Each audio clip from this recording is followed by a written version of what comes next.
Biso bana mike, tosangani lelo, tolobi te etika tobongisa. Tolukalisanga bayaya na biso bakolo, bato a conseil oye. Population ya Congo, jeunesse nationale, basengi lelo po babongisa. Bongisa Congo ezali nguya ya population, bakonzi bayoka na matoi.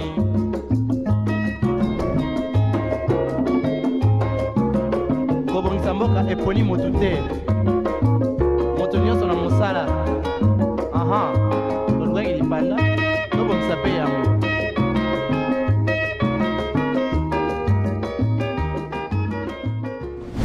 C'est encore un autre numéro dont on parle. Madame, messieurs, bonjour et bienvenue à tous. En tout cas, sachez que c'est toujours un plaisir de partager ces moments avec vous. Et aujourd'hui encore, on va faire comme d'habitude parce que ce n'est ni par notre force, ni par notre puissance que nous nous retrouvons là aujourd'hui. Et donc, c'est le frère Christian Mukuna en collaboration avec Célestin Badinga qui vont nous aider à dire merci à Dieu pour cette belle journée qu'il a décidé de nous offrir. Et ce sera avec le titre Confiance. C'est parti. Bikuke bakangelanga elo ye ofungoli elonge mesana nango kolela elo ye opangusi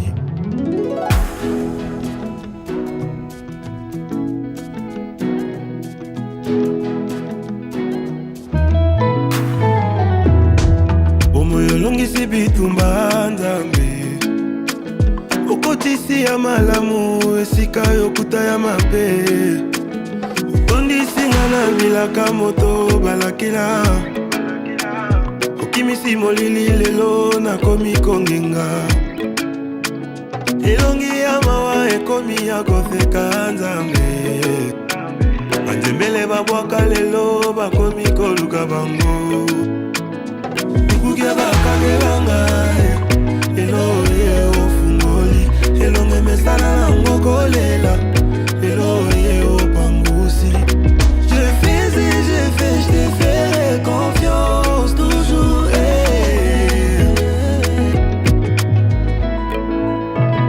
Nzambe akoyeba Nzambe akotombola osangala Yesu Nzambe akoyeba lelo Yone ebandeli pisuka nanga You dey bless me my daddy oh my daddy my daddy Yes hallelujah hallelujah oh hallelujah Hallelujah wani wakwela muye hallelujah Ezayo ya Panda bomona ochakingelembo Opona kinga na yembelo Enelo Yesu na moni bilembo Opo inangezo sepela Galilo, galilo, galilo na sepeli Na moni misala no Na bomo inangala takolimu Twende tena bomo ni banzelo, ni banzelo Tetu bonso pani mapa Yesu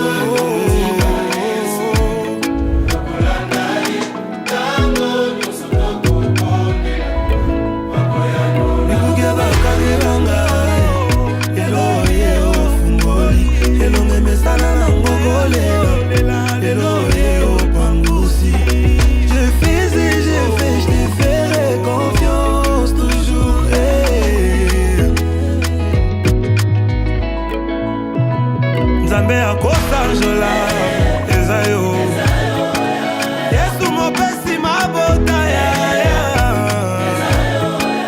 Yesu molongoli soni nanga Malgré tout tu m'as aimé le premier Tomba banane Neta manane Neta manane Yesu hallelujah hallelujah Papa hallelujah hallelujah Kalenga wani wakwela muye hallelujah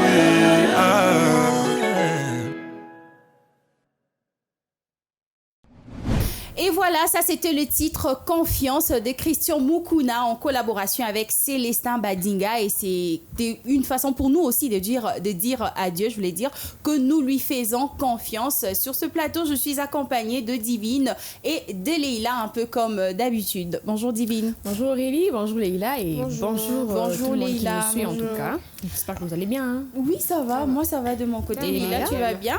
Ça va. J'espère aussi que nos téléspectateurs vont très bien. Alors aujourd'hui, c'est déjà devenu pour moi en fait comme un réflexe que je voulais dire, Leïla, quelle est la citation du jour?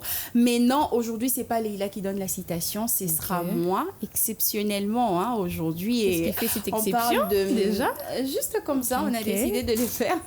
On Super. a décidé de faire ça juste comme ça. Alors aujourd'hui, on parle de comment faire de vos enfants des gens bien. Et j'ai choisi une citation de Victor Hugo qui dit « Chaque enfant qu'on enseigne est un homme qu'on gagne. Chaque enfant qu'on enseigne est un homme qu'on gagne.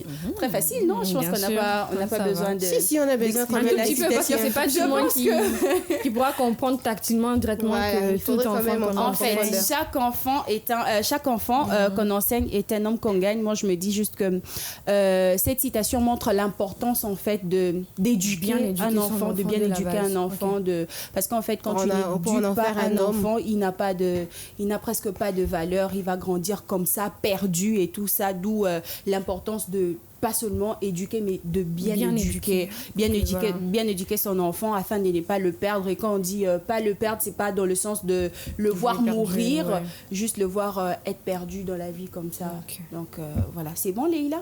C'est bon. Ça te va? Ça va.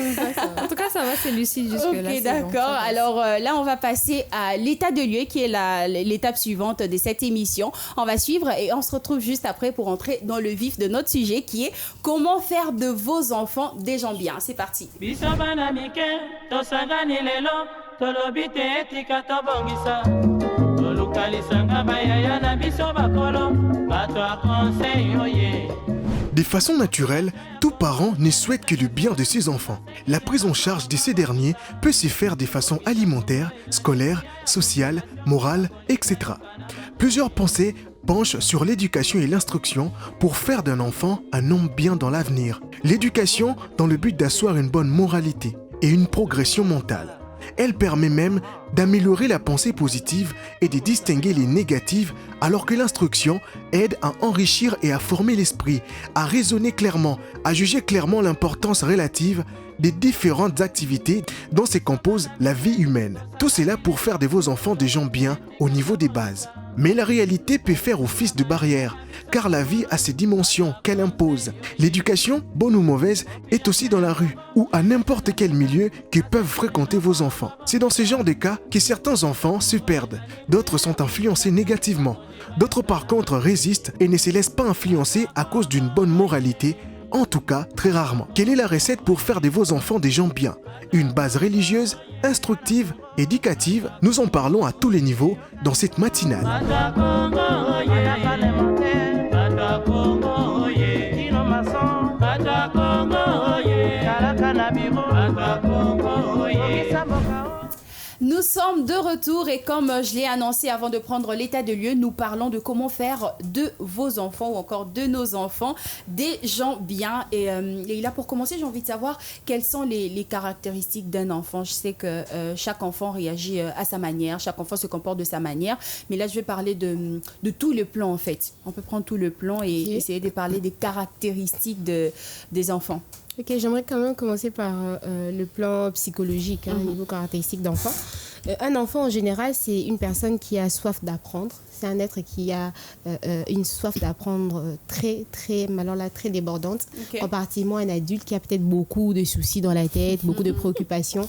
L'enfant, lui, il est aéré dans la tête. C'est-à-dire, il n'a pas de préoccupations. Il ne va pas se dire, non, qu'est-ce qu'on va manger demain? Qu'est-ce que je vais porter demain? Il sait que tout sera préparé pour lui, au fait. Donc, il a largement le temps de réfléchir sur quoi apprendre. Il a cette soif-là d'apprendre de nouvelles connaissances.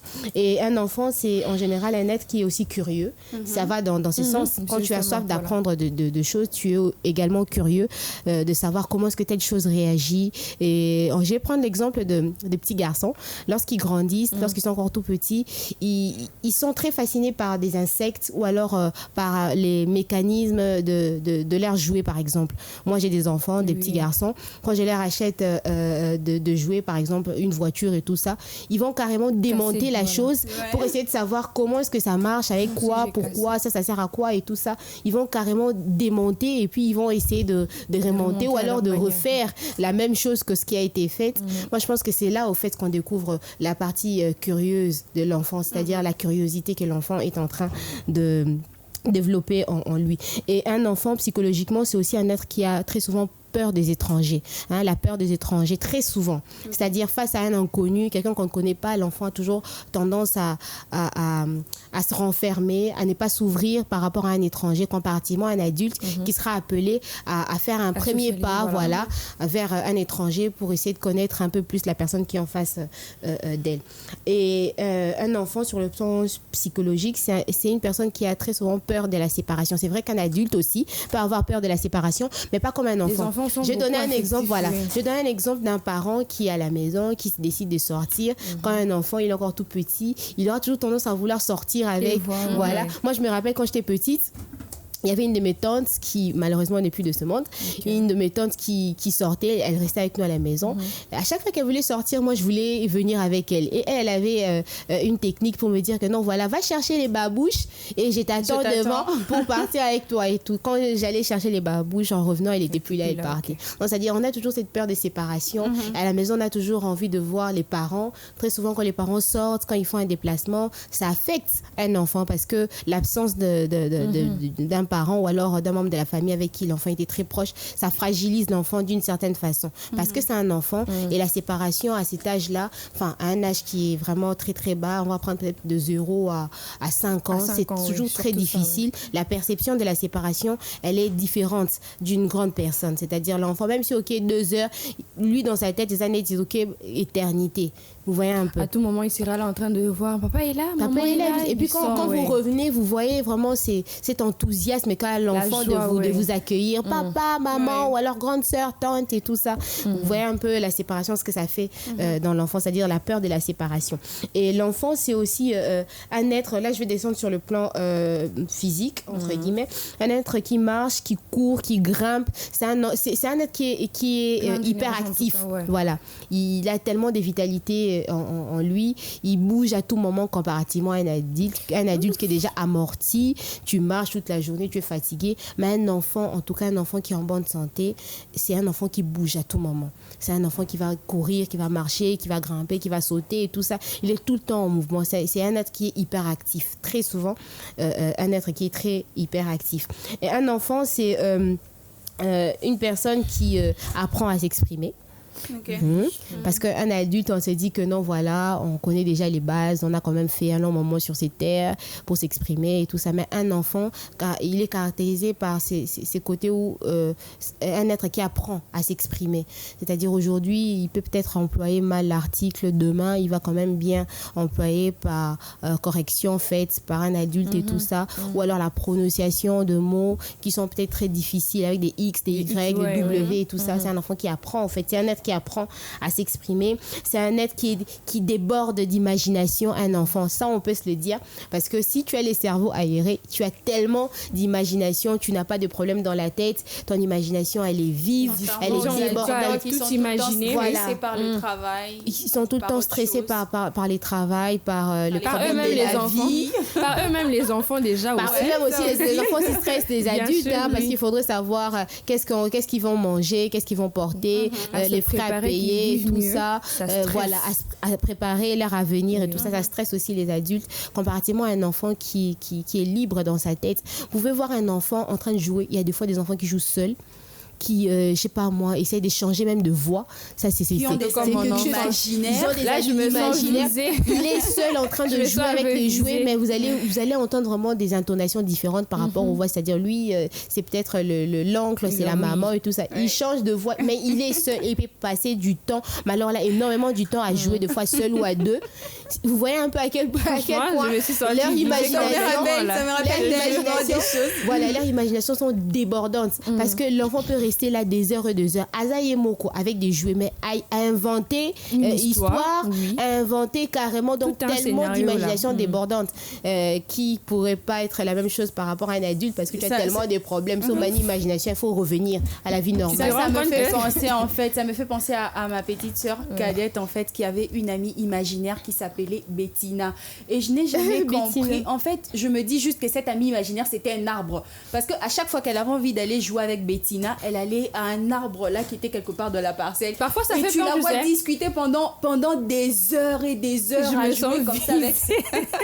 En tout C'est cas, ça, franchement, en fait. ça Donc, donne. c'est un Tu as peu ça. l'impression que l'enfant a un problème psychologique et tout, parce que moi, c'était la même chose. Moi, j'avais une amie imaginaire qui s'appelait en plus Mimi. Ok. Et du coup, mes frères me disaient, mais qu'est-ce qui se passe? Qu'est-ce que tu vois? Ma mère me disait, toi, ton attitude commence à devenir inquiétante en tout cas. Pourquoi? Parce que c'est pas normal une personne à Zolobara, Yemoko, en faisant des gestes. Et bizarrement, j'entrais même à la maison, je me changeais. Donc, je sais que là, je sors avec Mimi, je vais mettre une autre jupe, mais je suis dans la parcelle en tournée là et tout. Et ma mère me disait, mais attends, ça va chez toi? Ben oui, ça va. Et à mon frère qui me dit, non, mais c'est normal, en fait, parce que moi, j'étais seule, en fait, j'avais que des frères. Et du coup, j'avais pas de copine fille. Donc, mon frère me dit, c'est tout à fait normal. Donc, elle prend ses poupées, elle prend tout ce... Donc, elle les rend, en tout cas, ses copines. Donc, c'est complètement ça. Et moi, en tout cas, je me disais, c'était beau. Je ne regrette de rien, en tout cas, parce que c'est quelque chose de beau, en fait. J'apprenais à découvrir beaucoup de choses, parce que Par je me mettais toi-même. par moi-même, voilà. Je me disais que, non, bah, ici, les filles, en fait, les filles aimaient ça, les filles faisaient ça et tout. Et les garçons, c'était ci, c'était ça. Franchement, c'était quelque chose de beau en tout cas. C'était très beau.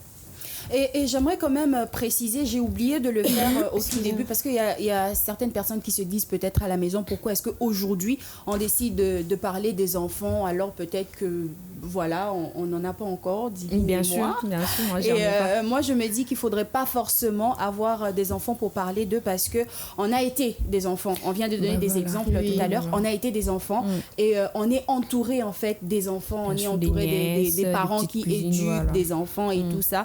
On a des proches et voilà pourquoi aujourd'hui on s'est décidé d'en parler. Donc c'était juste ça. Hein. C'est pour vous qui nous suivez à la maison. Ok. Alors Divine, tu as quelques caractéristiques aussi à ajouter par rapport à ce que En venait de tout dire cas, tout Leïla. ce que Leïla a dit, c'est ce qui tient en tout cas. Quand on regarde un enfant, tous les plans psychologiques, sur les plans physiques, déjà, automatiquement, on sait que sur les plans physiques, un enfant est petit. Petit de taille et tout, et plus l'âge avance, plus il grandit. Ça serait bizarre de voir un petit enfant de 3 ans, par exemple, faire 1m60, 1m70. Ça serait un peu, je sais pas moi, très, très, très étrange. Donc, physiquement parlant, on sait qu'un enfant à, je sais pas moi, 1m20, 1m15, et plus l'âge avance, plus il développe son corps. Et comme Leïla l'a dit, en tout cas, un enfant, c'est quelqu'un qui a, c'est déjà un être humain hein, qui a vraiment beaucoup d'imagination. Beaucoup d'imagination et je pense que c'est une étape assez cruciale. Pourquoi? Parce que c'est à ces moments-là qu'on observe les enfants et on sait les orienter suite à ce qu'on remarque d'eux en fait. Parce que dans cette imagination, il y a ces enfants qui trouvent leur point fort sans le savoir. Ouais. Par exemple, il y a ces enfants, comme Leïla l'a dit, des petits garçons qui cassent et qui reconstruisent. Mais si un parent est très attentif, il sait que non, mon enfant par exemple, il est plus créatif par exemple, il crée des choses, il a cette soif-là de vouloir créer, cette soif de vouloir reconstruire. Et plus il grandit, tu sens que non, l'enfant a un côté quand même qu'on doit essayer de ressortir, c'est que lui ne sait pas. Lui, il se dit que c'est un jouet, je casse, j'essaie de refaire, je dessine, je fais ci, je peins. Et c'est à ce moment-là, on sait que parce que l'enfant ne saura pas dire que comme je sais peindre comme ça, automatiquement, je serai, je sais pas moi, je serai par exemple artiste, peintre et tout. Mais moi, je me dis, plus vous laissez l'enfant se développer, évoluer dans ce qu'il fait, plus il grandit, toi, parent, ou je sais pas moi, les autres qui sont dans son entourage et tout, vous savez comment encadrer l'enfant, vous savez comment l'orienter en disant que quand déjà il est dans une zone où il travaille bien, il joue bien. Son jeu favori, par exemple, c'est les foot parce qu'on voit aujourd'hui, joueur de monde que non, moi, on a bétaraba les mingi. Donc, on l'a orienté dans le foot, par exemple. On l'a orienté dans le basket, dans le tennis. Pourquoi? Parce que c'est à ces moments-là, comme Léla a dit, l'enfant joue, il bouge de partout. Et on sait voir que l'enfant aime jouer au foot. On sait voir qu'il est doué, je sais pas moi, dans le basket. Il dessine très bien. Il aime écrire parce qu'on sait que les enfants aiment écrire. Il suffit de laisser un stylo, à combiner koma partout, pour dessiner partout. Bon, ça, c'est un truc que les enfants aiment bien faire. Voir un stylo, crayon pour lui. Il suffit à comme n'importe où. Et si on remarque plus l'âge avance, cet enfant-là aime bien écrire, par exemple, n'importe quoi, du charabia. On comprend déjà ce que c'est que cet enfant aime faire et aime bien passer son temps dans quoi. On sait comprendre. Moi, je me dis en tout cas, les caractéristiques qui font que les enfants, moi, je me dis, c'est des enfants qui... C'est un être vraiment fabuleux, très ignorant et tout. C'est des petits anges, si je peux dire. Oui, l'innocence. L'innocence, voilà. C'est les petits anges qui passent leur vie, en tout cas, à vivre pleinement. Contrairement aux adultes, nous on réfléchit, on a maintenant une certaine maturité, on se dit jusqu'à dire que non, ça c'est pour les enfants, je fais plus ça. Pourquoi? Parce qu'on s'est dit qu'on a déjà grandi, il y a certaines choses on ne peut pas faire en tout cas. J'aimerais quand même rajouter aussi un tout petit détail que Leila et toi n'avez pas cité, c'est la voix aussi. Hein. La voix aussi, oui, ça fait partie sur le plan des caractéristiques la voix qui sur change, le plan physique, oui, justement, sur les caractéristiques des enfants. Ça dépend. Voilà. Moi, je connais une petite fille qui a quand même une voix rock. Elle est toute petite, mais quand elle parle, tu as l'impression que c'est une grande personne. Quand même. Mais pour, bon, ça dépend. Il y a aussi les adultes, à colis, mais voix n'a été calée à bébé. Ça dépend en fait. Voilà, alors on va parler maintenant de comment faire de nos enfants des gens bien. Et à cette question, je relevais plusieurs points. Et on va y aller comme c'est là. On va prendre point par point. Et j'aimerais qu'on commence par apprendre aux enfants à saluer les proches, des semblables. J'ai envie de savoir, c'est à quelle importance, en fait, Leila. Parce qu'aujourd'hui, tu vas croiser une grande personne qui arrive comme ça. Je sais pas moi, il a besoin d'un renseignement dans une parcelle peut-être. Il arrive et il dit pas bonjour. Directement, il passe. Et moi, je me dis que c'est important. C'est fréquent. C'est sans les genres de choses avec lesquelles on commence quand les enfants sont encore tout petits. Ils grandissent avec, ils savent que la salutation, dire bonjour et tout ça. Ça coûte rien en fait. Dire bonjour, ça va au-delà du simple fait de souhaiter une bonne journée à une personne. C'est un signe de respect, un signe de politesse. C'est aussi pour dire à l'autre qu'on te reconnaît, qu'on t'a vu. Parce qu'on est appelé à vivre en société, en communauté, à fréquenter des personnes. Et il faudrait déjà tisser de bonnes relations. Et ça commence à partir de là. Ne serait-ce que dire bonjour. Même si tu reçois les bélés, même si on ne va pas trop parler, on ne va pas prendre notre temps pour discuter un long moment et tout ça. On n'a pas peut-être le même centre d'intérêt. Il faudrait juste dire bonjour. Cela permet, surtout dans le quartier et tout ça. Il faudrait simplement dire bonjour. C'est une façon de dire à l'autre, voilà, je t'ai reconnu, je t'ai vu. En tout cas, c'est positif. Voilà, Et puis, ça permet aussi à l'autre de bien l'accueillir. C'est-à-dire, ah non, Isa, la dame qui passe là-bas, ou non, c'est le monsieur qui vit d'un côté Kuna. Parce que vivre en communauté, c'est-à-dire, s'il y a quelque chose qui t'arrive, c'est essentiellement ces mêmes personnes qui viendront, en tout cas, te soutenir dans les moments difficiles. Et il faudrait déjà soigner cette base-là, c'est-à-dire ces points-là, savoir dire bonjour et puis inculquer ça aux enfants et les apprendre. Parce que ça aussi, ça va les aider. Les enfants qui ne saluent pas les adultes, très souvent, bah, disent, s'il y a un politesse, elle les rabat, taper, ça rabat, tombeau, tété. Déjà, quand on est enfant, on se doit de saluer les grandes personnes. Maintenant, il ne faudrait pas forcer les enfants à saluer. Parce qu'il y a d'autres enfants qui sont timides. Lorsque vous forcez les enfants, peut-être dans leur timidité, vous savez, l'enfance, c'est quand même une étape très difficile. Il y a d'autres enfants qui vivent cela très mal par rapport à leur comportement, par rapport à leur prédisposition. Il y a d'autres enfants qui sont timides, qui sont introvertis. Ils n'arrivent pas à s'ouvrir. Et quand tu forces cet enfant à dire « il faudrait peut-être l'encourager et puis lui emmener à emboîter cette voie-là. C'est-à-dire lui féliciter. Mais tu n'as pas vu la dame, tu aurais dû quand même la saluer. Hein? Prochainement, tu vas le faire. Pas que nos autres si l'enfant peut être mal à l'aise par rapport avec des babouches. Nous, on a tapé. Pourquoi? Parce que vous saluez. Je pense que c'est on attendait vraiment que l'invité parte calmement là. Je pense que c'est pas une bonne méthode de taper. Bon, taper, si on peut taper l'enfant, même la Bible le dit, si l'enfant n'arrive pas à écouter, il faut quand même 2-3 coups de chicotte pour arriver à le faire revenir sur le bon chemin. Moi, je pense que juste il faudrait tenir compte du comportement de l'enfant. Est-ce que cet enfant, c'est un enfant qui est timide, c'est un enfant qui est introverti, c'est un enfant qui s'ouvre facilement? Parce que quand vous forcez un enfant, vous allez peut-être les briser sans le savoir. l'enfance, c'est une étape très difficile. C'est-à-dire, s'il y a quelque chose qui ne marche pas, ça peut empiéter sur toute sa vie, même sa vie d'adulte. C'est clair. Il y a des enfants qui ont vécu des traumatismes des enfants qui ont vécu des traumatismes parce qu'ils sont des enfants. Et quand ils grandissent avec ces traumatismes-là qu'ils ont Parce que subis. c'est très difficile. Certains même par rapport au comportement de leurs parents aussi. C'est très difficile pour que l'enfant D'où il faudrait vraiment y aller avec des pincettes pour ne pas affecter la psychologie de l'enfant, pour ne pas affecter le comportement de l'enfant. Parce que ce que l'enfant fait aujourd'hui, ça reflète déjà l'adulte qu'il sera quand il sera une grande personne. Donc, clair. il faudrait faire attention, il faudrait vraiment faire attention. Pas forcer l'enfant forcément. Dire bonjour, c'est un signe de politesse, c'est un signe de respect, c'est aussi reconnaître l'autre, mais il faudrait y aller doucement avec des enfants qui ont du mal avec Mais moi, ça. je pense que Parce qu'il y a des enfants qui sont timides, comment est-ce que je vais les saluer? La personne même en face est en train de stresser l'enfant. Et avec ça, il faudrait quand même y aller doucement avec l'enfant. Mais moi, je pense que la plupart, c'est un constat que moi j'ai eu à faire, les parents forcent les enfants à dire bonjour, à dire merci pour leur image, pour certains parents, dans le sens que s'il y a des gens qui viennent chez eux, qu'on sente que à Éducaraba, on a bien, qu'on sent qu'il y a une bonne éducation qui ressort de cette maison. Du coup, cette maman ou ces papas-là veillent toujours sur cette image-là, dans le sens que quand déjà il y a des gens à Kimimba, allez, sortez, il faut que vous saluez les gens qui viennent. Et moi, je me dis, là, vraiment, vous n'aidez pas l'enfant assez que l'enfant, quand il va grandir, qu'il ait ces bonnes manières-là de, voilà, il faut... Que ce soit comme un réflexe. Que ce soit comme un réflexe, non. Moi, je me dis, à ce moment-là, l'enfant sait que je le fais. Pourquoi? Parce que maman est derrière nous, papa est derrière nous. Pourquoi? Parce qu'ils ont peur. Là, l'enfant ne comprendra pas que les parents ont peur. Oui. Ils vont pas comprendre le sens que non. Si maman fait ça, papa fait ça, c'est pour que les gens ne se disent pas après que non, banana bazaka. Parce que quand ils ne seront pas là, ils ne vont pas le faire. C'est clair, parce que quand papa n'est pas là, maman n'est pas là, je sais que automatiquement, non,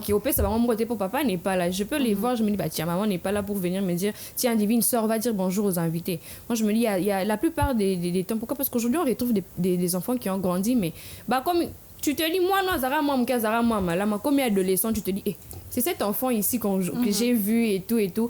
Pourquoi? Parce que moi, je me dis, on n'a pas vraiment martelé au fait sur la bonne éducation. Pourquoi? Parce que les parents déjà regardaient d'abord leurs enjeux à eux, l'image, leur propre image, dans le sens où ils ont peur qu'on dise que éducation ratée.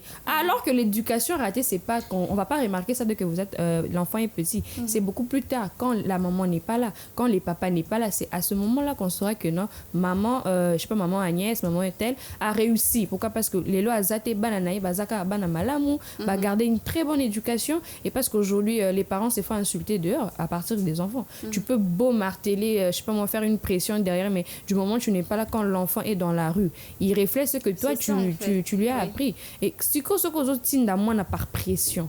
Allez, sortez, allez dire bonjour aux gens. C'est plus un réflexe. Parce que du moment où tu ne seras pas là, je sais que maman n'est pas là, moi, je n'irai pas dire bonjour. Pourquoi? Parce que c'est maman qui m'envoie.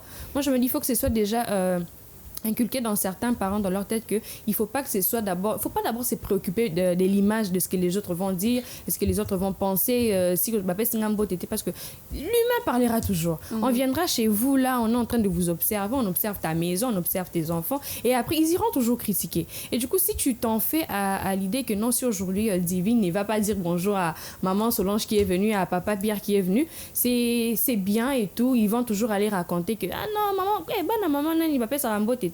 Mais du moment où tu ne seras pas là, moi déjà je sais que quand maman est là, si je sors, c'est pour saluer les invités. Maman n'est pas là, papa n'est pas là, pourquoi j'irai saluer? Donc moi je me dis, il faut plus en tout cas inculquer dans la tête que des bases, il faut éduquer dans un sens que plus tard, si je suis pas là, mes enfants gardent ces réflexes là de dire bonjour, de dire merci, de demander pardon et tout ça. Donc moi je me pense dis, que ça doit commencer dès le bas âge. Quand l'enfant est petit, toi-même le parent, il faudrait montrer l'exemple en saluant les invités ou alors les voisins, et l'enfant ça va directement et je pense qu'en saluant l'enfant lui-même aussi, quand l'enfant est encore tout petit, il se réveille par exemple, tu dis bonjour. L'effet de voir ça, saluer, il sait que maman me dit bonjour, et saluer les autres, l'enfant va commencer à il y a des enfants à une année déjà, ils parlent, ils sait dire bonjour, et quand l'enfant se réveille, tu dis bonjour. L'enfant sait que le jour suivant, quand je me réveille, je dis bonjour maman, bonjour tata. Donner l'exemple. Rose a été adultement, quand toi tu ne salues personne, mais tu pousses les enfants. Tu n'as pas salué X, justement, j'ai un exemple comme ça et tout. Donc si j'en parle, c'est parce que j'ai vu des enfants, ils étaient tout petits. En tout cas, tu disais, ces enfants sont merveilleux. Mais ils sont devenus ados. La fille est née maintenant adulte, elle a 19 ans. Mais aujourd'hui, quand je regarde, j'ai du mal à savoir que c'est les mêmes enfants qui étaient tout petits. Donc l'impolitesse est ressortie à un niveau, tu te poses la question, mais qu'est-ce qui n'a pas marché?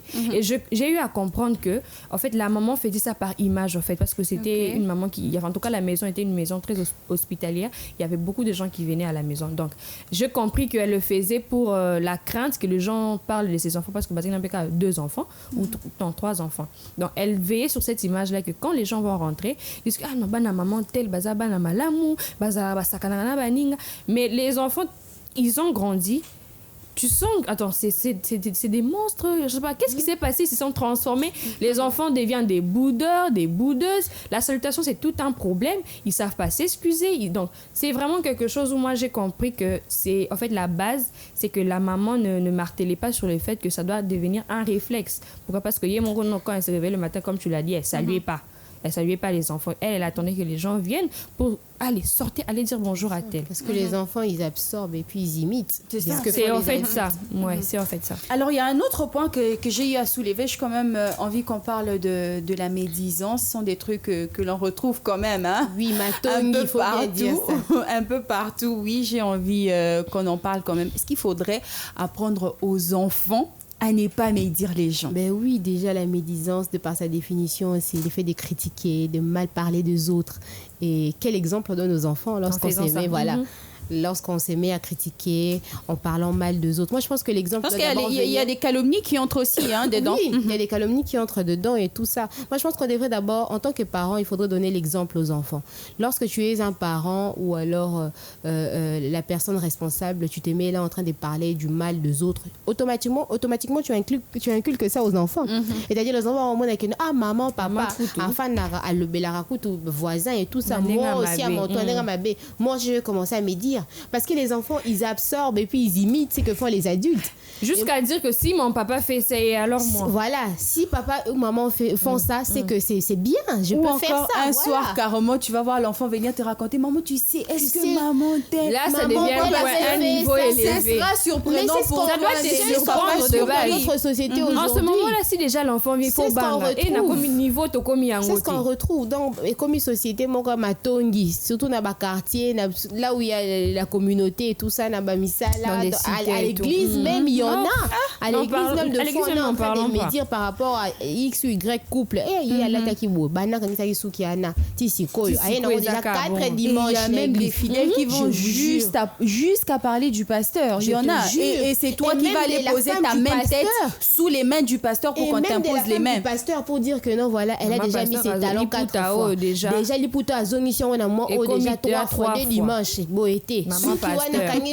Et c'est là après culte, hein. C'est pas avant. Donc après les cultes, vous étiez là, après les cultes, ou alors quand ce sont des mêmes personnes, des personnes qui se connaissent, elles vont se griffer. Quand elles voient la personne passer, elles se griffent. Pour qu'après, en fait, qu'est-ce que je t'avais dit? La même coiffure, la même paire de chaussures.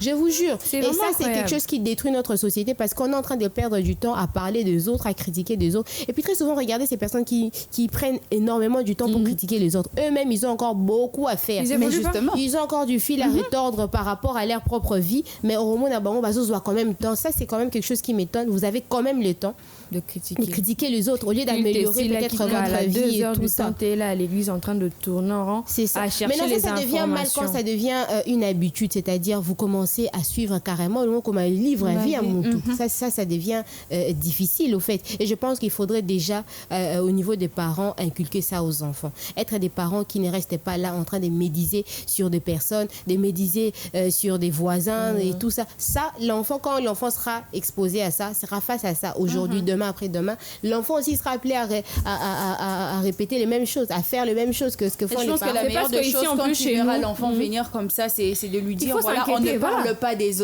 absents en fait. On ne parle pas mal des autres. En fait, ici, j'ai l'impression qu'on ne subit pas vraiment les conséquences de cette médisance. Pourquoi? Parce que je me dis, c'est les Congo, avec la mentalité qu'on a, en tout cas, on banalise tout. Mais ailleurs, tu vas voir un enfant, un comportement qu'il apprend à la maison, avec une école, par exemple, reproduire ça. Il se met à médire sur les autres et tout.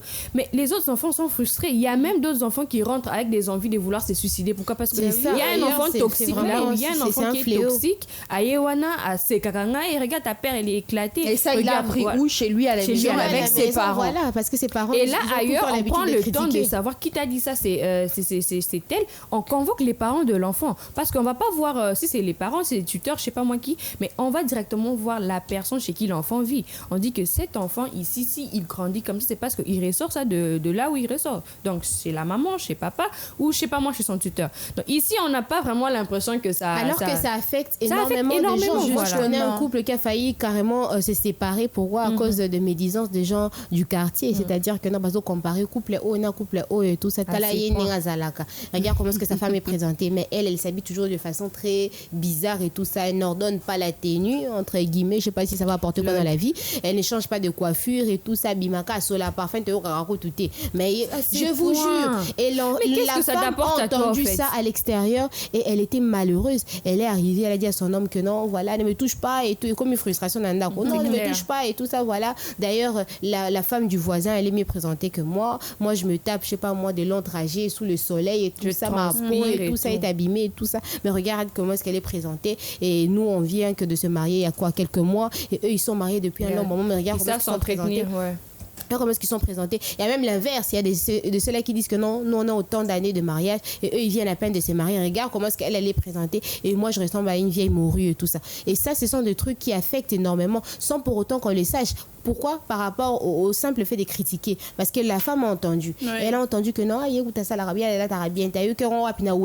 vous vous rendez compte? Un groupe de femmes, elle était derrière, elle a entendu ça. Et ça a failli carrément séparer le couple. Vous voyez un peu où est-ce que ça peut emmener des médisances. Et moi, je pense que c'est mieux, en tant que parent, d'inculquer ça aux enfants. Dire aux enfants que c'est mal de critiquer les autres. En tant que bon chrétien, en tant qu'enfant de Dieu, on prie. On prie, voilà. Je pense que non, dans toutes les religions, on nous apprend l'amour et on devrait appliquer cet amour-là. Oui. Et les points aussi sur lesquels on doit s'attarder, c'est éviter de critiquer les autres parce que les autres, c'est notre semblable. Et même la Bible dit aimer ton prochain comme toi-même. Oui. Et il faudrait déjà, si toi, tu aimes ton prochain comme toi-même, pourquoi est-ce que tu iras médire sur ton prochain? Parce que toi-même, tu n'aimerais pas qu'on médise sur toi. C'est ça, en fait. Merci beaucoup. Merci, Divine. Merci à toi aussi, Leïla, pour cette première partie. Et donc, on va se permettre de souffler un tout petit peu parce que moi aussi j'en ai besoin et donc on va souffler avec une très belle chanson. Ne vous en faites pas, vous allez l'aimer. On la prend et on se retrouve juste après.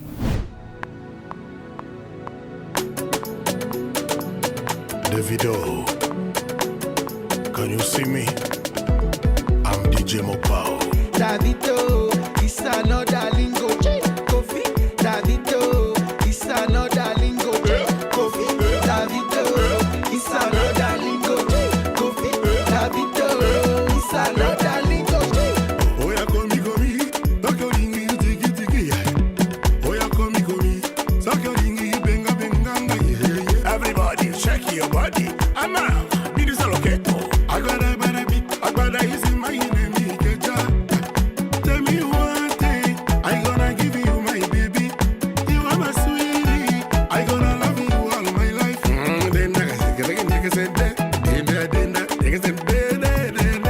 Fire. Africa mo bimba to bina galembe. Davido mo baba to bina galembe.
retour, madame, messieurs, et si vous venez de nous rejoindre, nous parlons de comment faire de vos enfants ou encore de nos enfants des gens bien. Mais bien avant de passer à l'étape suivante de cette émission, qui est celle d'écouter, en fait, nous interviewer, s'exprimer sur ce sujet, on va dire bonjour à Exaucé qui vient de nous rejoindre. Bonjour Exaucé. Bonjour Elie, bonjour. Tu vas bien? Oui, ça va. Tu demandes pas comment moi je vais? Ah, ça mais t'intéresse c'est clair pas? que vous allez très bien avec la façon dont vous avez parlé à la première partie. Alors on va écouter nos interviewés qui ont quelque chose à dire sur ce sujet, comment faire de vos enfants des gens bien. On va les écouter et on se retrouve juste après. biso bana mike tosangani lelo tolobi te etika tobongisa tolukalisanga bayaya na biso bakolo bato ya conseil oye. Pour que mes enfants soient, je ne sais pas, deviennent des gens ou deviennent une position sociale convenable, c'est tout simplement, d'abord, il faut commencer par respecter la parole de Dieu. Selon moi d'abord, vous respectez la parole de Dieu, vous allez à l'école. Et mes enfants, quand je les éduque dans cette façon-là, ils vont devenir des gens, ils vont devenir très importants dans le pays. Ça veut dire qu'ils vont à l'école, ils terminent les études, ils vont travailler et puis ils font leur foyer et c'est tout. Et je pense que c'est avec ça, parce qu'un encadrement très bien, ça peut permettre aux enfants de devenir plus tard utiles au pays. C'est ce que nous cherchons, c'est ce que le pays aussi recherche.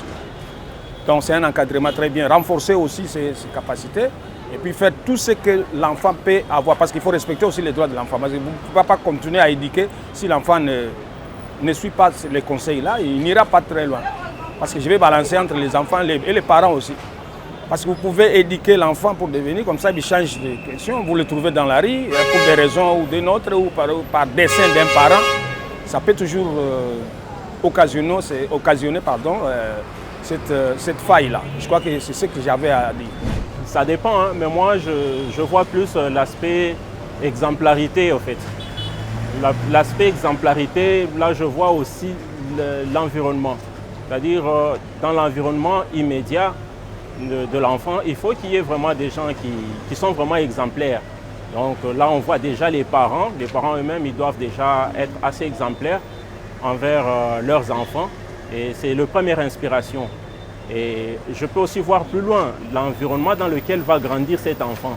Si les parents s'arrangent à ce que l'enfant soit toujours dans un environnement où il y a beaucoup d'exemples, beaucoup de bons exemples, l'enfant aura beaucoup de sources d'inspiration à travers ces multiples personnes qui peuvent être de la famille, de l'école, du quartier. Donc c'est des gens qui peuvent inspirer les enfants à devenir ce genre de personnes qu'ils ont vues dans leur environnement. Et voilà, nous venons d'écouter Monsieur Jules et Monsieur Étienne, Leïla et Exaucé. Monsieur Étienne qui a parlé tout à l'heure des parents qui doivent être exemplaires. C'est de quoi on a d'ailleurs parlé avec Exaucé, mais également Monsieur Jules, lui qui a plutôt parlé du respect en fait de la parole de Dieu. Je pense que ça c'est aussi important, c'est un point important aussi. Il a dit que c'est comme ça en fait que l'enfant devrait être important pour la société et tout ça. Donc voilà, et avec Exaucé, j'ai envie que l'on parle d'apprendre aux enfants de prendre soin de sa famille, de prendre soin des autres. En discutant un moment ici, on a remarqué qu'il y avait quand même un taux d'égoïsme un peu élevé. Très élevé, comme Leïla le dit ici dans notre pays, pour ne rester qu'ici, parce que c'est ici qu'on vit. Au sein de la famille, des ménages qu'on retrouve ici dans notre pays. Justement, en fait, c'est ce que je suis en train de dire, vu que nous vivons ici au Congo, je préfère qu'on parle de ce qu'on vit, de notre communauté et tout ça. Et toi, tu penses aussi la même chose que Leïla? Tu penses que le taux d'égoïsme est devenu un peu très élevé dans des familles? Bon, je peux dire de nos jours, je dirais oui, parce qu'on le voit à la cité.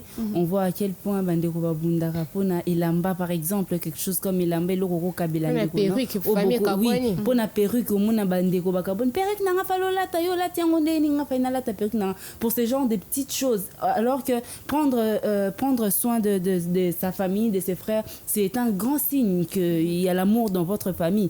Ça prouve à quel point Bolingweza, la famille Nabino, ça prouve à quel point il y a de l'unité, ça prouve en fait, c'est ça en fait la définition même de l'amour au sein d'une famille, parce que l'amour c'est pas la théorie, ça se pratique. On voit l'amour, c'est quelque chose qu'on peut facilement voir par ces genres de petites choses.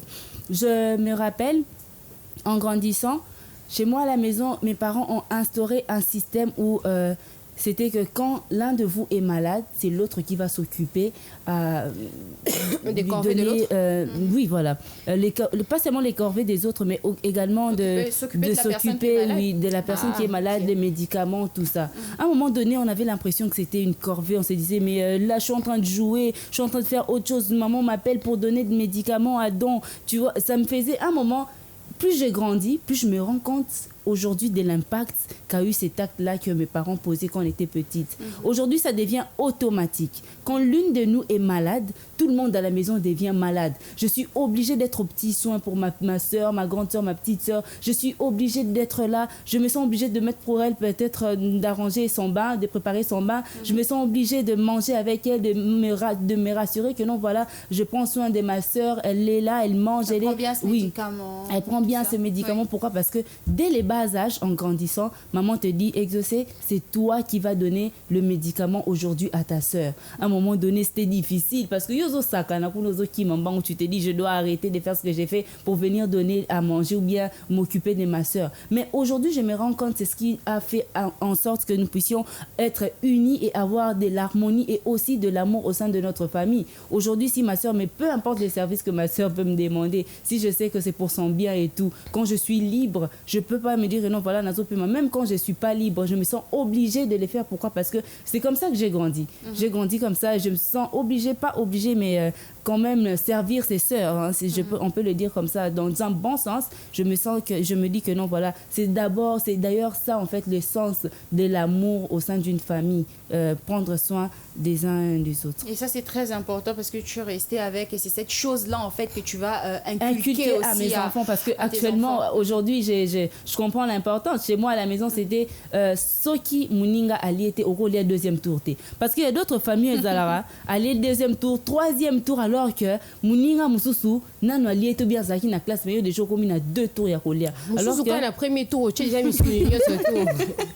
Au réservé déjà mis alors que Ezaba Bloko et Bendara Kerel na Katandaku. Moi, na Azana égoïsme, mon koboé, alingi nyon surtout Ezalaï, alors que Azana Bandeko na Katandaku, c'est pas comme ça qu'on grandit avec ses frères. Il faut savoir que est-ce que Don Béni Balié, est-ce que mes soeurs, mes frères, ils ont mangé? Penser aux autres. C'est ça, prendre soin. Oui, c'est ça d'ailleurs, prendre soin des autres. Ok, il a quelque chose à dire par rapport à ça, à l'égoïsme dans certaines familles. Par rapport à l'égoïsme, oui, il y en a malheureusement aujourd'hui. Je pense que chacun vit pour sa tranche, hein, entre guillemets. On vit pour soi-même, c'est-à-dire mes affaires, c'est de tel côté, que personne ne vienne toucher à mes affaires, que personne ne vienne prendre sous de quoi ma querelle, mon corps, ils auront en pleurs inimaginable, juste parce que X, ça soit qu'il n'y a pas pendant qu'il y a un commis. Donc, maman, tout ça, azuli papa et comme en pleurs juste parce que muninga azu li papa ou alors ni talent moringa rolata et azu sans pour autant informer à l'autre puis épaisser carrière. Moi je pense que apprendre aux enfants à prendre soin des autres relève aussi de l'unité familiale. C'est quelque chose de très important parce qu'aujourd'hui après-demain les parents ne seront pas là et qu'est-ce qu'on deviendra si les parents ne sont pas là? C'est-à-dire on va chacun va y aller de son côté et puis voilà, la famille va se disperser. Toi, tu vas avoir des enfants alors que tu es ma sœur, je ne connaîtrai jamais tes enfants. Moi, j'aurai des enfants et toi, tu es mon frère, tu ne connaîtras jamais mes enfants parce que voilà, il y a une discorde par rapport à une petite chose. Moi, je pense qu'on devrait déjà, dès les bas âges, inculquer cela aux enfants, les apprendre à prendre soin de l'autre. Parce qu'aujourd'hui, demain, les parents ne seront pas là. Si ton frère ou ta sœur est dans le besoin, si ton frère ou ta sœur est dans, je sais pas, dans un problème, il se retrouve dans un problème où et la personne est malade, même de loin, tu peux l'assister. C'est ça, au fait, la beauté de la famille. C'est-à-dire, on s'entraide, on s'aime, on se soutient. C'est ça, au fait, l'unité familiale. Oui. Et dès les bas âges, je pense que c'est vraiment très important que les parents puissent inculquer ça aux enfants par des petites choses. Comme, par exemple, Exaucé dit, l'autre est malade, essaye d'aider l'ami pour essayer de couvrir son trou. L'autre n'a pas encore mangé. Ce sont des petites choses. Aujourd'hui, on le dit comme ça, non, alors que tu sais très bien qu'il y a 2 autres personnes qui n'ont pas mangé. Mais qui peut être musulman. 4 personnes, il faut bien relire. Aussi qui 2 musulmans. Mais il y a déjà par des petites choses, quand tu manifestes déjà cette façon de faire les choses, et dans de grandes choses, ça sera pire. C'est-à-dire dans de grandes choses, s'il faudrait aider l'ami dans des temps difficiles, tu ne vas pas l'aider. Ça démontre déjà de ton cœur, de ton égoïsme. Moi, je pense que dès le bas âge, il faudrait vraiment faire en sorte d'enlever l'égoïsme au sein de la famille par rapport aux enfants. Apprendre aux enfants les partages, apprendre aux enfants à prendre soin aussi des autres. C'est très important. C'est vraiment très important à cultiver l'amour, le partage, de la considération aussi. Ça revient à prendre soin de l'autre quand tu considères quelqu'un et à respecter aussi les autres. Ok. Et est-ce que vous pensez que c'est aussi important d'apprendre aux enfants l'histoire de la famille? Par exemple, un papa doit raconter à ses enfants l'histoire de son grand-père, de son arrière-grand-père et tout ça. Mais je vais quand même rester beaucoup plus... je veux quand même qu'on parle beaucoup plus de son grand-père, par exemple, de ses parents. Comment est-ce que le papa, lui, il a grandi? Je pense que c'est important. C'est très important parce que l'enfant doit avoir, je sais pas, il doit avoir une idée sur d'où sa famille vient, doit avoir l'idée sur de qui étaient ses grands-parents, de qui était son père, d'où il vient. Ça fait toujours du bien de se dire que non, on se rend compte que nos grands-parents étaient, nous tous, hein, il n'y a personne qui se rend compte que son grand-parent était quelqu'un de petit. On se rend compte que c'était un homme fort, un homme grand, un homme brave, des femmes fortes, nos grands-mères, excusez. Alors, c'est quelque chose de beau, moi je trouve, quand les parents ont cette habitude-là, cette culture-là, de relater l'histoire de leur famille aux enfants. Parce qu'à un moment donné, moi, mon grand-père a fait ça. Moi, je serai comme mon grand-père. Mon grand-père était capitaine d'un bateau, je sais pas. Moi aussi, je serai comme mon grand-père. Excusez-moi de parler de ma famille aujourd'hui parce que je pense que c'est un bel exemple pour moi.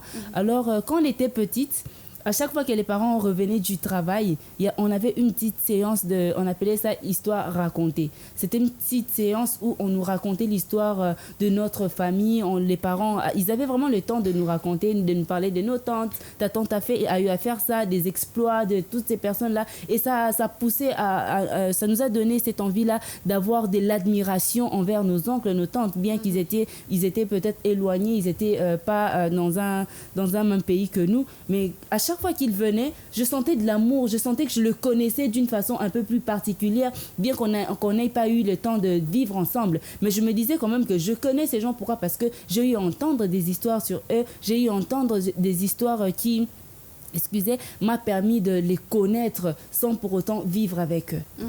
Et Leïla, toi, tu penses aussi que c'est important de c'est très raconter important. d'où l'on vient, l'histoire de son village. Il y a un adage qui dit, si on ne sait pas d'où l'on vient, on ne saura jamais où est-ce qu'on est en train de se rendre. On n'a pas de repère. On n'a pas de repère. Il faudrait toujours avoir un point de repère pour se dire que non, Bisso, peut-être Mimba est aux alas, fort, peut-être mentalement. Il faudrait aussi que je tienne bon par rapport à la situation que je suis en train de traverser.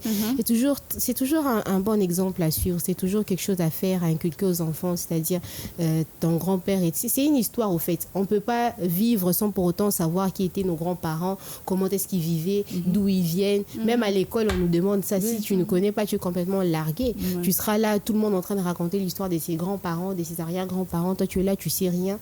Tu viens de quel village, tu sais pas ton grand-père ou ton arrière-grand-père était qui, tu sais pas, tu es complètement largué. On peut le voir, hein, on demande un truc à l'école et l'enfant, il est obligé d'appeler son papa. Il est obligé même de revenir et puis commencer à poser des questions à la maison. Mais comment il peut papa peut se quitter, comment bien papa n'a grand-père. On a remarqué avec ces histoires de cartes d'électeurs quand il fallait faire les cartes, on était obligé d'appeler papa district, que chefferie, tout ça embrouillait la plupart tête. des gens ne connaissaient pas. Alors que voilà, si on connaissait quand même notre histoire, on aurait quand même eu quelque chose à dire. Et puis, moi, je pense qu'il y a toujours un bagage à ramener comme ça partout. Et puis, à notre tour aussi, transmettre ça à nos enfants, c'est très important.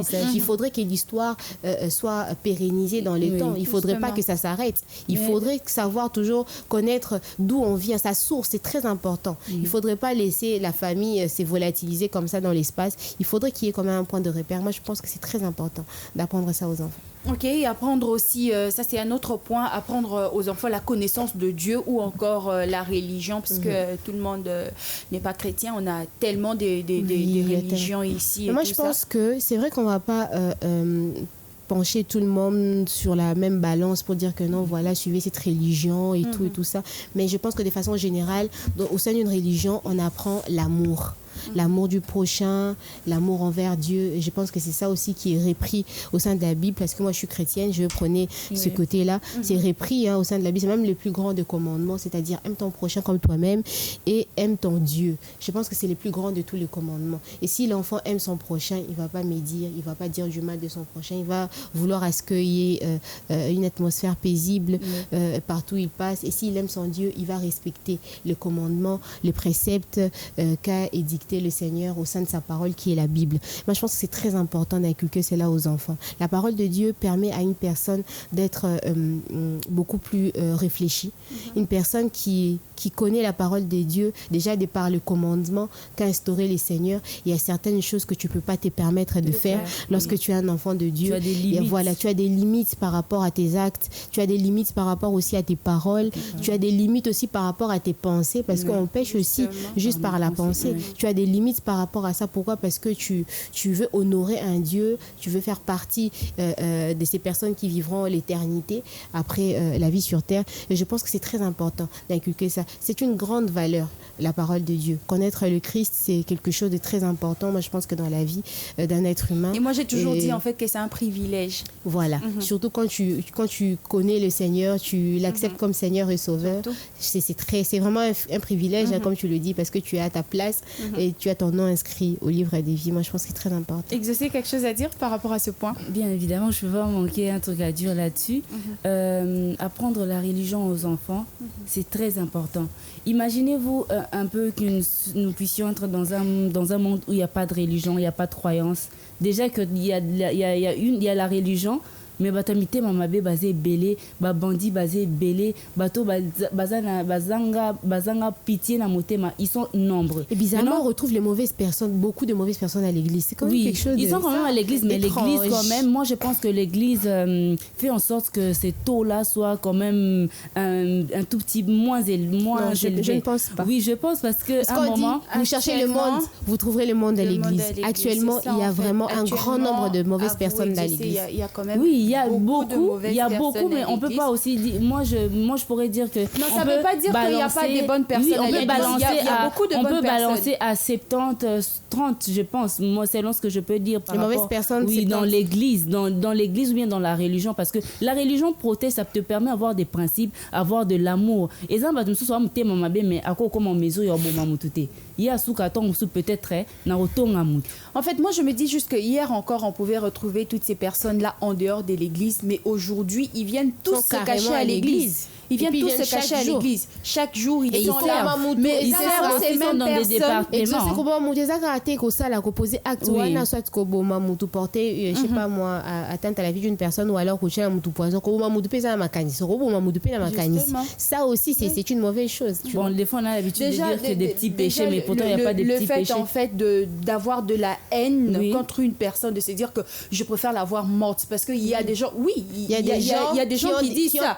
Mais tu vois que cette personne, elle va à l'église presque tous les jours, elle ne rate jamais les programmes de l'église, mais c'est elle qui se comporte comme ça. Et dis-moi un peu, comment est-ce que d'autres personnes vont te suivre parce qu'on te voit aller à l'église tous les jours, mais c'est toi qui sors des mauvaises paroles et tout ça. Là, c'est un autre cas, parce que les enfants ne font que imiter les parents. Les enfants ne font que suivre ce que sont leurs parents. Alors, les parents qui sont vraiment ancrés dans les choses des dieux, on parle de Dieu parce qu'on est chrétien, je pense, sur ces plateaux. Alors, les parents qui sont ancrés dans les choses des dieux, généralement, leurs enfants. Donc, quand les enfants sont dans l'église ou bien vivent une vie chrétienne comme il se doit, je pense que ça permet aussi d'avoir une certaine paix sociale. Chrétien, se comporter, musulman, au monde, poli, donc, peut-être Okoyoka était bien qu'il y a toujours de ces gens là où babé sa réputation et à Batou mais quand même il y a des gens bien dans la religion. Mais maintenant moi je me dis qu'il faudrait pas se contenter du fait que les enfants vous suivent à l'église, les enfants vont à l'église du dimanche. Je suis comme Leïla et comme toi je suis chrétienne. Il faudrait aussi accompagner les enfants, les laisser entre les mains du Seigneur, prier pour eux en fait, parce que ça ne suffit pas de le voir là où ils vont à l'écodim, tu sais pas ce que les enfants se disent C'est ça. entre eux, en fait. Oui, l'envie, même à l'écodime, Il y a beaucoup de choses qui se passent. Les encadreurs à l'écodime, vous trouverez des enfants qui viennent à l'église avec des images, je sais pas moi, excusez-moi, déplacées, mais à l'écodime, qui montrent aux autres. De jeunes enfants avec des téléphones et des enfants avec des téléphones. Même moi, je veux vous choquer. Je connais quelqu'un qui est à l'écodime, mais elle m'a raconté une histoire du genre, elle a vu un enfant de 14 ans avec un téléphone, mais non seulement elle avait un téléphone, mais elle avait dans son téléphone des images bizarres, des vidéos bizarres. Et le pire, c'est que les parents de cet enfant n'ont jamais payé à cet enfant le téléphone. Un enfant de 14 déjà. ans à l'écodime qui a un téléphone, ses parents ne sont même pas au courant que cet enfant a un téléphone, tu vois. Mais qu'est-ce que le parent s'est dit quand il est à l'église, il sait que mon enfant est à l'écodime aussi. Mais qu'est-ce qu'il fait à l'écodime, tu ne sais pas. C'est ça aussi. Les parents, et surtout les encadreurs, il y a l'écodime. Il faudrait aussi se rassurer que ce sont quand même des personnes qui marchent selon la volonté du Seigneur. C'est Parce ça que aussi. voilà, on est en train de confier nos enfants à des personnes où on ne connaît même pas leur moralité. Il y a des personnes qui vont se dire non, voilà, je suis encadreur, il y a l'écodime, mais derrière, ce qu'elle fait, c'est impossible. Vous ne pouvez pas croire des encadreurs. Il y a jeunesse, par exemple. Il y a Nini jeunesse. Surtout à la jeunesse. Au moins, la jeunesse, entre eux, ils sont en train de sortir ensemble et tout ça, c'est un mélange. C'est vraiment n'importe quoi. Moi, je me dis que c'est pas mal d'être en relation à l'église. On a des grands jeunes. Il y a des jeunes. Oui, il y a des grands ces jeunes-là de 14 ans, des 15 ans, qui sont en relation avec des encadreurs de leur département, bien de la jeunesse. C'est pas une très bonne chose. C'est pas une très belle chose. Moi, généralement, on les suspend, ces genres de personnes, parce que c'est de l'immoralité. Un enfant de 14 ans, un mineur, au Royo Bimana était. Mais il y a de ces gens, comme Leila l'a dit, qui le font à l'église. Alors les parents, les pasteurs, ils doivent veiller sur toutes ces choses-là. Pas seulement quand les parents envoient les enfants à l'église, il faut balander la paix, éducation et banatine à l'église. Parce qu'à l'église, à un moment, vous serez limité. Vous savez pas ce que font les enfants à l'église. Vous connaissez pas le comportement. Il y a Mukambi à l'église. Moi, une fois, j'ai entendu Moutouya encadreur Ekodim dans une église. Je suis allée un dimanche à encadrer avec Claudine. Mais je me dis, qu'est-ce que tu apprends à cet enfant? Vraiment. L'ami de Jésus n'insulte pas. Mais il y a ami de Jésus, on a fini à qualifier. Voilà.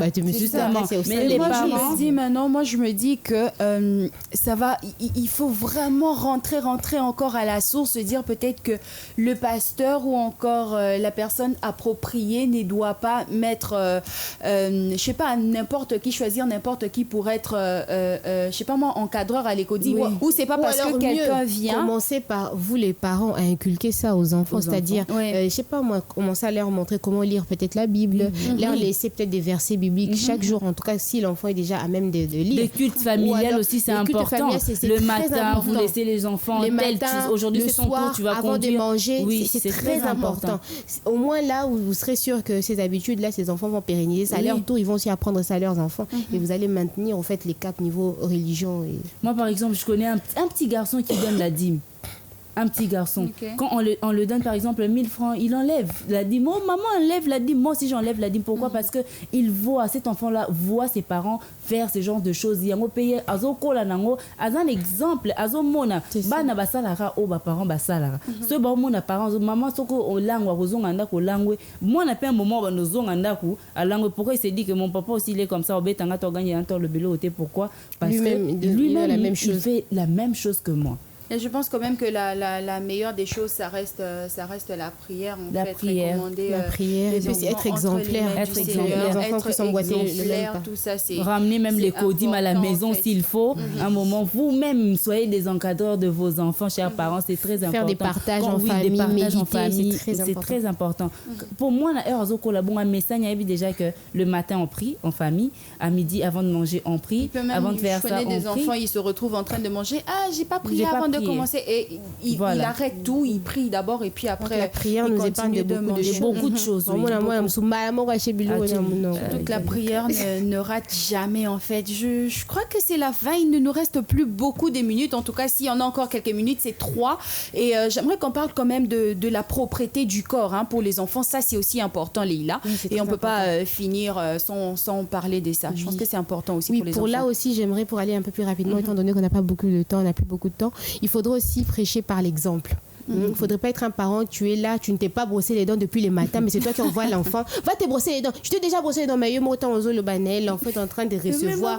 Et lui-même, il a envie de dire ça, mais par respect, il peut pas. Il s'est dit ça intérieurement seulement. L'enfant va seulement faire parce que voilà, tu fous la pression. L'enfant ira se brosser les dents. Mais quand il va grandir, il va se dire quoi, maman, il m'a sur la monogoté. Le papa lui-même aussi ne brossait pas, il ne se lavait pas. Quand il disait, vous êtes déjà lavé, lui-même quand il dit ça, donc ça sent les sels dans toute la pièce. Non, moi aussi à mon tour, quand je vais grandir, je ne vais pas prendre le temps pour me laver. Il faudrait prêcher par l'exemple.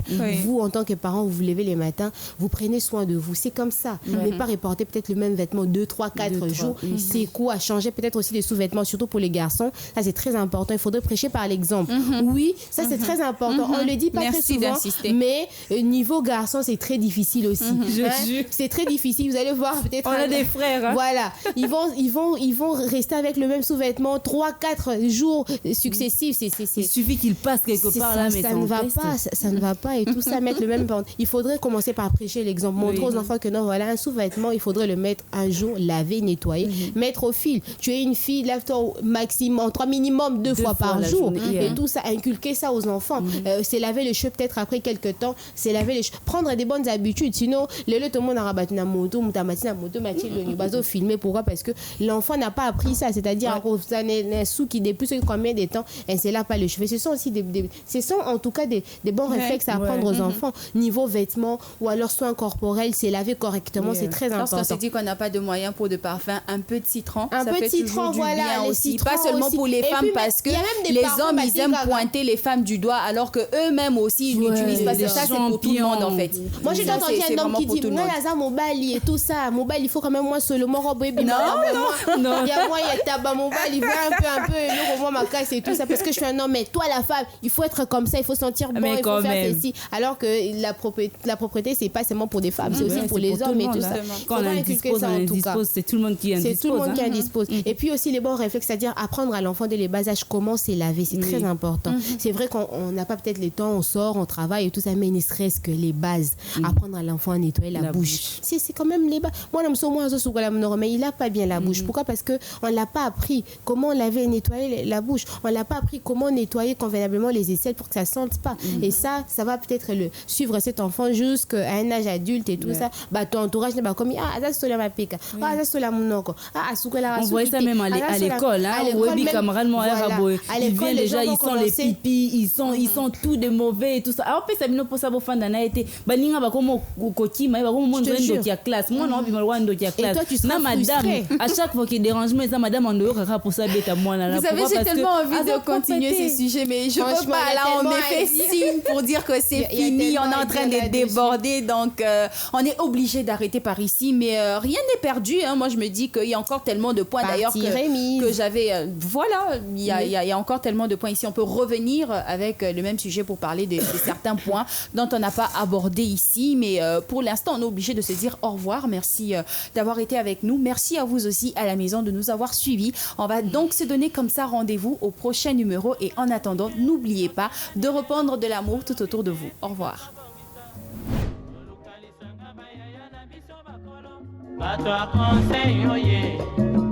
Population ya Congo, jeunesse nationale, basengi lelo po babongisa. Obongisa Congo ezali nguya ya population, bakonzi bayoka na matoi.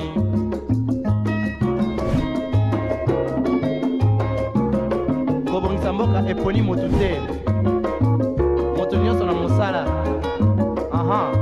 Tolukaki lipanda, tobongisa pe yango.